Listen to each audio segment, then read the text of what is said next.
एक गांव में रामू नाम का एक सीधा साधा किसान रहता था। उसके पास एक पुराना बैल था जिसने सालों तक रामू के खेतों में मेहनत की थी। अब बैल बूढ़ा हो चुका था, लेकिन रामू उसे अपने परिवार का हिस्सा मानता था। एक दोपहर जब बैल मैदान में चर रहा था, वह अचानक घास से ढके एक पुराने सूखे कुएं में गिर गया। कुआं गहरा था, लेकिन खुशकिस्मती से उसमें पानी नहीं था। वह डर के मारे जोर जोर से चिल्लाने लगा। रामू भागा भागा वहां पहुंचा। उसने गांव वालों को बुलाया और बैल को बाहर निकालने की बहुत कोशिश की, लेकिन कुआं इतना संकरा था कि उसे रस्सी से खींचना नामुमकिन लग रहा था। काफी घंटों की मशक्कत के बाद भारी मन से रामू ने सोचा, बैल अब बहुत बूढ़ा हो चुका है और यह कुआं भी गांव के लिए खतरनाक है।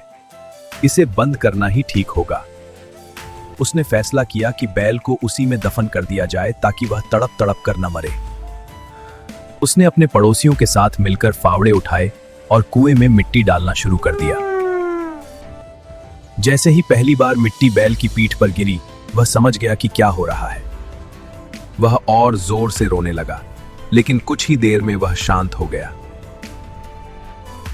रामू और सब मिलकर मिट्टी डालते गए और बैल की आवाज आनी बंद हो गई। रामू ने जब कुएं में झांका तो वह हैरान रह गया।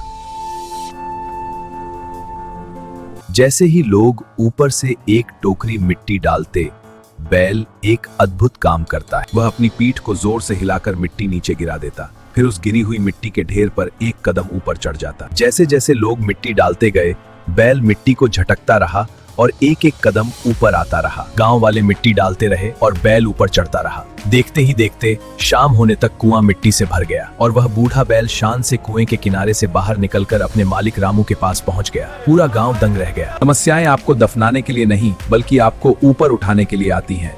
बस हार मत मानिए।